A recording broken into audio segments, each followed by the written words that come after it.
Welcome, everyone, to another Keats-Shelley Association of America video interview. Thank you so much to all our followers and members for joining us and watching today.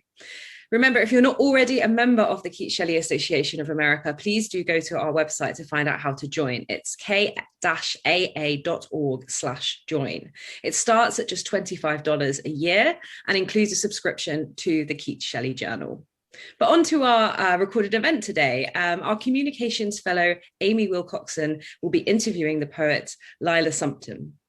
Links to how to follow Laila, Amy, and the Keats-Shelley Association of America on Twitter are shared in the text to accompany this video. Laila's poetry uses imagery and lyricism to tell stories about identity and human rights. She studied English literature at the University of St Andrews and human rights at the University of London. She co-edited, quote, the book name is In Protest, 150 Poems for Human Rights, which is a unique anthology of global poetry collated by the Keats House Poets and the University of London's Human Rights Consortium. Laila is a Keats House poet and a former Keats House poet in residence. And as well as that, Amy will be asking her today about her ongoing project, Poetry versus Colonialism. Amy Wilcoxon is a PhD researcher at the University of Nottingham, editing the letters of the Scottish Romantic poet Thomas Campbell. And I'll pass over to Amy now to begin the interview. Thanks, Amy. Thank you very much, Anna, and thank you so much, Laila, for joining us today. I'm so excited to get to chat to you and hear a little bit more about everything that you've been getting up to. So I thought I'd start off by asking you just, can you tell us a little bit about yourself, how you got into writing poetry, and how you also started working alongside Keats House as a member of the Keats House Poets? Yeah, sure. I'm delighted to be here talking to you both. Seen you both online in various different social media formats, so it's great to be on the same Zoom screen today. I always loved writing as a child. I was a dyslexic learner. I am dyslexic, and so I was probably the last person in my school to be able to read, something which I remember because I was told I was the last person to read. But I was always coming up with stories, and creative writing classes, as they were allowed then, was where I really thrived and enjoyed it. If you go to the careers officer, no one ever really tells you you can be a poet, or at least they didn't back then. Hopefully today they do. But I ended up working with a student poetry group at university, realised that there was this whole world of people who lived and did poetry, creating workshops, events, anthologies, competitions. And when I came to London after graduating from St Andrews, I was really keen to make sure that poetry was not just a hobby, but something that was my life, more than just a job, but a huge part of my life. And I graduated just before the London Olympics in 2012. And thankfully, there was some funding for cultural institutions to get young people into museums to engage with heritage. And so my timing was very lucky. I think it was 2010, and Keats House were using some of this Cultural Olympiad money to set up the Keats House Poets. And before that, they had not had a younger person's poetry group. It had more been a place to discuss the history, and of course there were poetry readings, but there wasn't a sort of a youth poetry element. And of course Keats House was the space where a young poet lived and worked and created some of his finest work. So I was really delighted to join this group. We were supported to put on our first events. We were given our first ever paid commissions. Supported to run heritage and poetry workshops, which was incredible, and that set us up as sort of like young experts in the poetry heritage area, because then Keats House would ring up another museum and say, hey, we've got some poets, London Transport Museum, do you want them? They can interpret your collections, and we'd get posted out to these different places. And the Keats House Poets is a brilliant group. They were my poetry home. Amongst them we have Simon Mole, Dean Atta, Deanna Rogers, Raymond Antrobus, Anthony Hett, Camille Ahmed, and we really sort of supported each other in those early days. And Keats House opened its doors to create free poetry afternoons every Sunday for a couple of years, hosted by the Keats House Poets.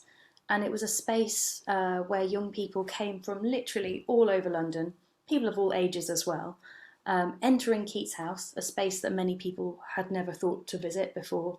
And it was a really warm space to develop and perform poetry. And I guess that partnership has continued. I've run lots of workshops at the house for children, families, teenagers, adults. And when it came to the 200th anniversary, they announced the exciting opportunity of a shared residency split amongst the Keats House Poets. So that was my chance to write a commissioned poem and then also come up with my own project connected to the house. That was quite a long essay. No, that was great. It all sounds so exciting, and what a kind of vibrant time to be at Keats House. I know we've spoken to Rob before, and he said how much kind of how useful and how exciting he found the Keats House Poets. Can you tell us a little bit more about kind of what you did as poet in residence at Keats House? I know you've just said you were commissioned to write your own poetry, and you did workshops and things like that. Is there anything else that you kind of had to do as part of that role? Yeah, so we all had the chance to decide what we wanted our residency to focus on. And I was setting up a project at the time called Poetry versus Colonialism, looking at colonial history and seeing how poetry can investigate that and support people to learn more and question their own understanding and identity in terms of colonialism. And then I thought, oh, and I've also got this residency coming up at Keats House. And knowing a bit about the time at which Keats lived in, I was hoping that there would be some kind of even tenuous connection to colonialism, but I didn't really know. So I spoke to the staff at Keats House and basically gave them a list of items to search for in the collections. And then from that, I was hoping that we could tell a story of colonialism using objects in the collections. Not knowing really what we would find, just crossing my fingers. And I was interested in items that were connected to tea, which of course has a very deep colonial history, reaching into the Opium Wars, etc. And also cotton as well. And I knew that Fanny Brawns was a passionate dressmaker and very interested in fashion. So I was really hoping that there'd be some cotton sort of items as well. And I was just like, anything colonial, tell me what you've got. So it was really exciting to get the search results, albeit in lockdown. So there were lots of emails of pictures of things coming backwards and forwards, but still, this was a way I'd never thought about the house in all of my years working there. Like, I had the thought of looking at the collection from this perspective had not crossed my mind. So that was a fascinating thing to do. Yeah, I can imagine. And I mean, I'm going to ask you a little bit more about this in a minute, but before I do, can you tell us a little bit more about Poetry versus Colonialism and your kind of ongoing project with this? Why are you focusing on, I know you've got kind of 4 strands, I think, that you've been focusing on. So cotton, gold, tobacco and sugar. So why did you choose these 4 things? And kind of, can you tell us a little bit more about that? Yeah, sure. Well, Poetry versus Colonialism came out of conversations I was having with friends and colleagues who work at Queen Mary's University of London and also Middlesex University, Dr. Penwoods and Dr. Vic Deridka. And we were thinking about how the syllabus could respond to tackling colonialism in a holistic way. And we were thinking that an interesting route would be to use literature. We know that there are ongoing battles around the history syllabus, and that will take time to change, but there is always the possibility of exploring history through the context of literature, and something which I think is so important to understand the world that you're reading about and the mindset of the poet or the novelist that you're looking at. And I had relatively little of that in my memory of literature at school. So we thought, why don't why don't we use poetry and creative writing as a way to explore colonial history? We could work with English and history teachers in a sort of cross-curricular way to explore that, and really also link in the sort of the present day feelings about colonialism and how we interact with objects. So we thought a sort of a sensory way to engage with the history of colonialism would be through looking at objects that are very familiar to us. And of course, there are so many items that were traded across the empire. But we thought we'd start off with 4. We thought of the sort of the sense of touch could be explored through cotton. Sight could be through gold. Tobacco, smell. And sugar, taste. And then we looked at the sort of histories. So cotton, we were looking at India and Bangladesh, though of course there's a link to sort of the enslaved Africans in America who were growing that cotton, which links up 2 colonial histories together. For gold, we were looking at the goldsmiths in Ghana, the Ashanti goldsmiths, and then the trade of gold as well. For tobacco, we were looking at West Virginia, and then for sugar, we're looking at mostly the Caribbean.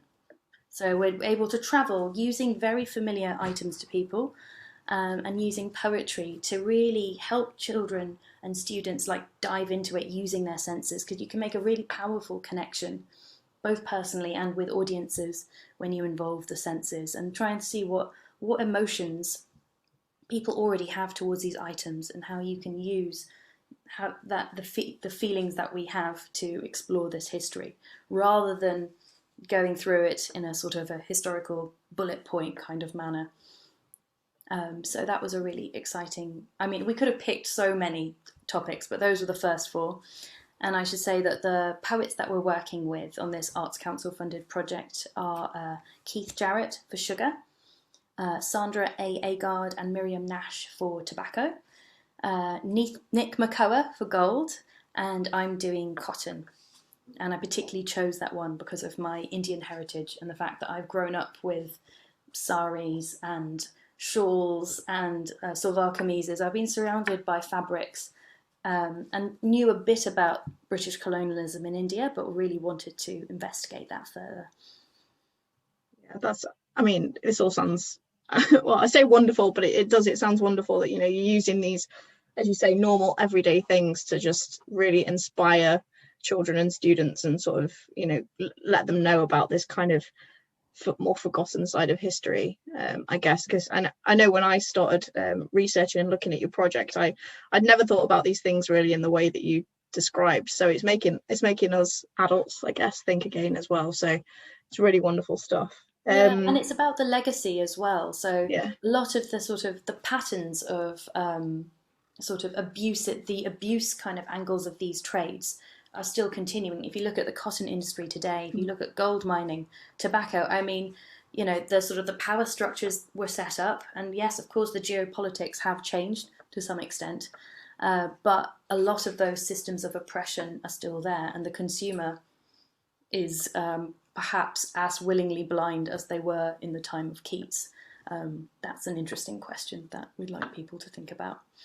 Yeah, no, that sounds really inspiring, I think. Can you, going back to Keats House, I guess, as well, and how the 2 sort of link together, can you tell us more about the things that you found within the Keats House collections? I know you did a really cool workshop that I attended on the colonial kind of links in the collections. And then just to sort of build on that, how do you use poetry to kind of interpret these things? If that makes sense. Spoke to the Keats House staff. They did a big search of their collections, both the items in the house and those that are kind of in storage at the London Metropolitan Archives. And in terms of the fabric materials, we have some fascinating pieces from Fanny Braun. A shawl, which looks like it has an Indian design on it. And there was a lot of mystery around whether it was muslin or cotton or gauze, whether it was from India or not. I spoke to a fashion historian, Sonia Ashmore, who's worked with the V&A, and she contacted her contacts showing them this picture of Fanny Brawne's shawl. Like, where is it from? And they reckon that it was probably made in Scotland in the sort of early 1800s, which was when British factories were beginning to weave cotton based on Indian designs and techniques, but using machines and copying the sort of very fine weave of muslin. But probably it was something closer to gauze. So that was one of the items. There was also a really beautiful like cream silk bodice, which shows you also just how petite Fanny Brawne was as well. There was a lot of her needlework, pieces of embroidery. The last piece she embroidered, which still actually has the needle in it. And then Georgiana Keats, Keats's sister-in-law, I think, yes. There are a lot of similar names, so you have to kind of tread carefully. So she emigrated to America, Ohio, I think, with Keats's brother. And there's her bonnet, a sort of a white cotton nightcap bonnet. That's also in the collections. There's a widow's bonnet as well. And then I was also interested in the history of Charles Brown, and he has several tea caddies, one of which is mahogany, another item crucial to the history of colonial trade. Then there's another one which is double whammy, tortoiseshell and ivory. So let's combine, let's not just have the tortoiseshell, let's have some ivory in there too. So that is a sort of a triple story of colonial trade, really, because you've got tea, ivory, tortoiseshell. So it was fascinating to investigate those three trades and the history of sort of, colonialism that intersects all of them. And then how this segues into what is something so crucial to British society now and then, tea drinking. I mean, a cup of tea tells a huge story. I'm sure Keats was writing about tea in his letters. We think of that era, we think of Jane Austen and the tea parties, but what we don't think about is the tea trade, and like I was mentioning before, the Opium Wars, and then the sort of tea espionage, where tea was stolen from, smuggled out of China and then planted in Assam, and how that really kind of fed the sort of the British Raj, as it was as well. So some really fascinating items there. And I guess, your challenge as a poet is to look at these items and help them speak to people. So to find out what historical stories are hidden there, and then to use the senses to investigate how you feel about it. I mean, we love personification as poets. It's always great to try and make these items speak back to us. And the poetry versus colonialism poets are looking at heritage items in a range of museums and finding ways to create poems out as using these items as kind of springboards into the past, but also a reflection on our present understandings of these items too. Yeah, I mean, I can remember in the workshop that you did, I attempted very, very poorly, I might add. I attempted my own sort of census poem from that, and I really enjoyed it. But speaking as someone who's done very, very little creative writing, and I'm pretty abysmal at it, I'd like to know a bit more about the kind of creative process behind your poems. Are there particular things that you use as inspiration? I guess obviously with the poetry versus colonialism that there are, or is there something kind of a bit more random, like an object strikes you and then you just have to write about it? Like how do you write, I guess? I guess it's all about interesting questions and interesting connections. So I think if you can just look at it at an object and think about what are the questions, what is the whole history connected to that item. So when I was looking at these tea caddies, I was doing lots of very random bits of research around the trade of tortoiseshell and the indigenous use of tortoiseshell, and then the sort of British-Spanish wars around the sort of Latin America, Caribbean area. And then you think about the sort of like sensory or emotional resonance of these items as well. Where do you hear about them in literature? Where do you sort of see photos of these items in the historic past? And you just sort of try and weave something together. You have a sense of the sort of images you want the reader to see and the story to tell. And then you connect to yourself and think about how do you feel about this? And either you sort of connect those images with a voice which is very much your own, or, which is quite fun, you can take a completely different voice. You can take the voice, the sort of colonial voice, and sort of, you know, create a sort of instruction manual on, you know, how to how to. So I think that's the interesting thing is, yeah, you have the sort of the facts you want to weave in there, you have the sort of sensory information, and then you need to think about what your voice is when you express that as well.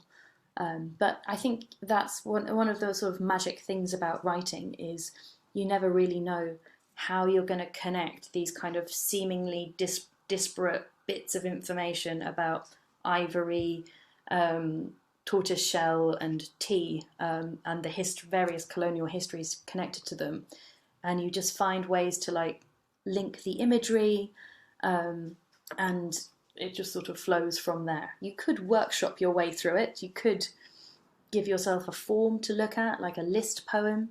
You could do a found poem where you have a piece of historic text or an essay on this, and then you sort of pick your sort of words and phrases and create some sort of jigsaw piece from that. There's so many different ways, but I think it's always interesting questions and then sort of trying to use that multisensory information as well.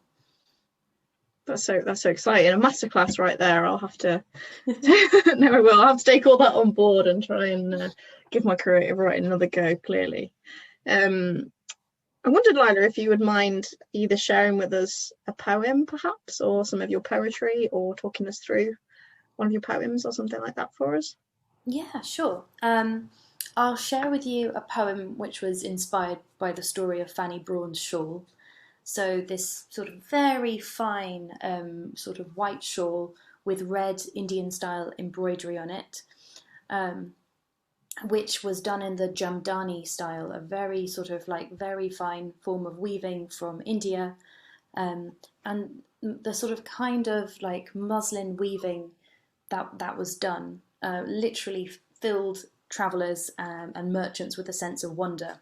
Like the Sufi poets of Mughal India wrote so many pieces about the magic of this material, and the names for this material are also sort of very sort of poetic. There's a type of weave which is called morning dew, because it would disappear.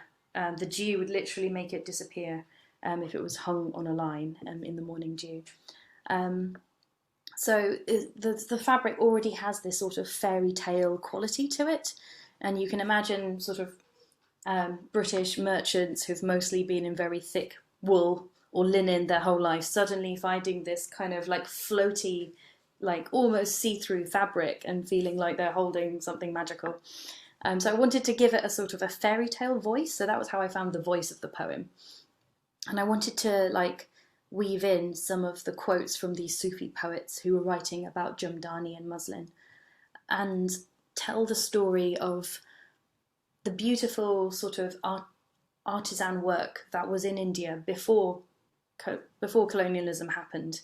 And this is a story that we're telling across all of the 4 chapters about the sort of the knowledge and the artistry before colonial boots kind of got there. And then part 2 of the story is the arrival of the British, and then it ends with the trade having begun, and with these items suddenly appearing at the kinds of balls that you would have read about in Jane Austen novels, which is something that people might be more familiar with if they've gone to school in the UK. And I think that was a thing that always struck me. There was that kind of disconnect when I was at school between the sort of the world of Jane Austen, the sort of the wealth that was being talked about, the beautiful fabrics, the new money, and there was never really any thought about where that new money was. Was it like, you know, someone just made really good cheese and got rich. Probably not. So I think that kind of that missing historical information, I felt like I wanted to express my sort of my disappointment at not having heard that, and that's, I guess, the motivation between poetry around poetry versus colonialism, is trying to fill in that gap for students. So this is Jamdani. Let me share my screen.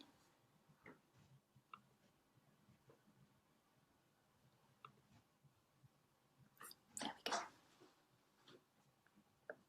And I should say that the image on the right is a print which belongs to Fanny Brawne, and the other two images that you'll see are dresses from the period which are at the V&A. Jamdani. If I sing to you of Jamdani, of running water and evening dew, of muslin so fine it is breath on skin, caressing each curve in light.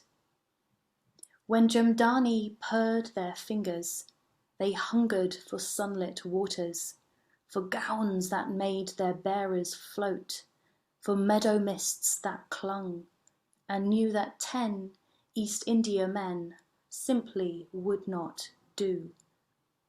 All else is coarse when it sings on limbs, so it fell to that honourable crew of purveyors to sequester 48,000 Bengali weavers for their use alone. For the soirees demanded more, and the winter season at Bath had debutantes waiting to launch, whose dowries would jacket soldiers red and build the fleets needed for Jamdani quadrilles at the London summer balls. And if you have sugar in your tea, and gold on your fingers, and muslin on your skin, you, my dear, can go. Thank you so much. That was such a beautiful reading. I got a bit like, no, I really enjoyed that. Thank you very much for sharing that with us. It was really, really great. Great to see what I guess you've been writing as part of Poetry versus Colonialism and your residency at Keats House too.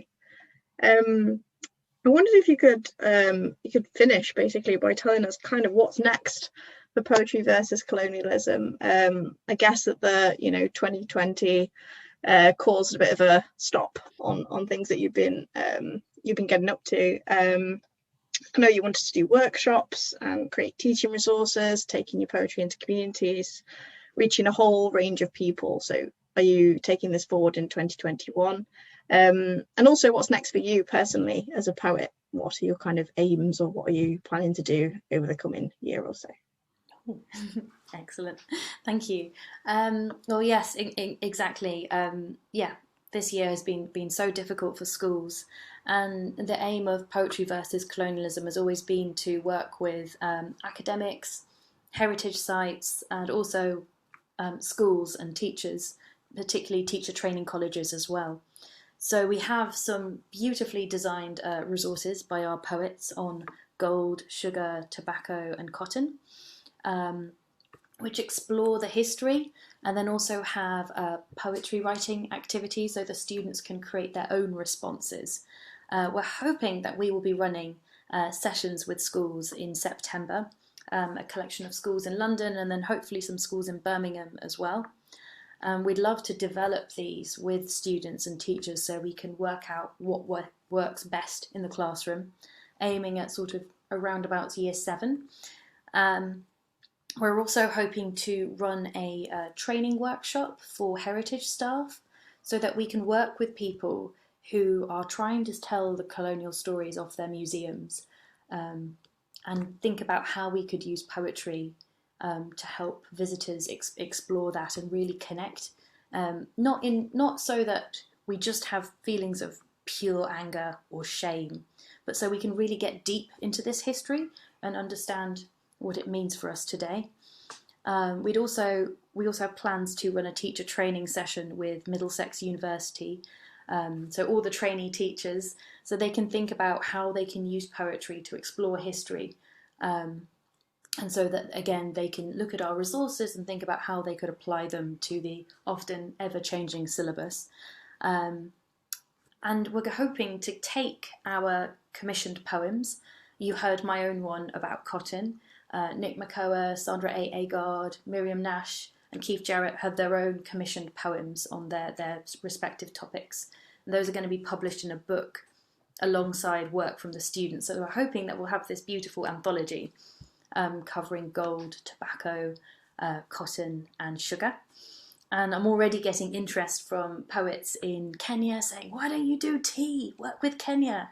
So ideally, we'd apply for some even more funding at some point and make this a global project, work with poets in colonized countries and take this to schools and see if we can expand this even further. Because I think this is something that needs to be global because the history is global. And it would be fascinating to really look deeply at the poetry of Keats in particular, and work out how we can tell stories of colonialism using the work of Keats. And I think that's something that I'm really looking forward to do with Keats House, so that we can look at his own life and the sort of the moments in his life where he almost joined the East India Company, and just the history that would have been definitely circling around him in terms of slavery and empire, and see how we can weave this into a resource that Keats House can use.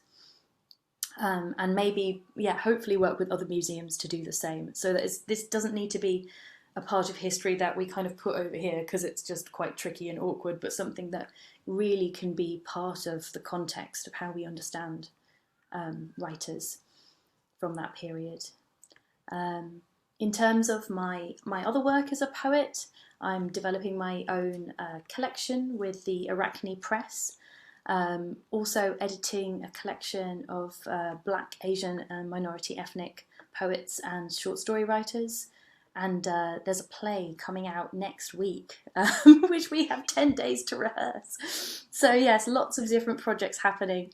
Very exciting that museums and schools are now beginning to open up more for projects and performances. So lots of exciting things on the way. That all sounds absolutely amazing, and I for one can't wait to see what you personally and also Poetry and Colonialism do next, because it sounds unstoppable, and I think the work obviously needs to be done and shared globally, as you said. So yeah, thank you very much, Laila, for talking to us today. I've really enjoyed it. I know Anna has too. Thank you so much. Oh, thank you. It's an honor to be here and to speak to you guys, and just really, really, really validating to know that this work is interesting and important, and exciting to work with you more. Yeah, thank you, Laila. Thank you, Amy. That was a really, really insightful interview. And I just think, thank you for telling us all about your work, Laila, and providing that very moving reading of your poem. So I'm really honoured to be able to share that with the members of the Keats-Shelley Association of America, who I'm sure will continue to follow your work with great interest too. So we will make sure we share links to many of the things that Laila has talked about today. And thank you, Amy, for asking some great questions too.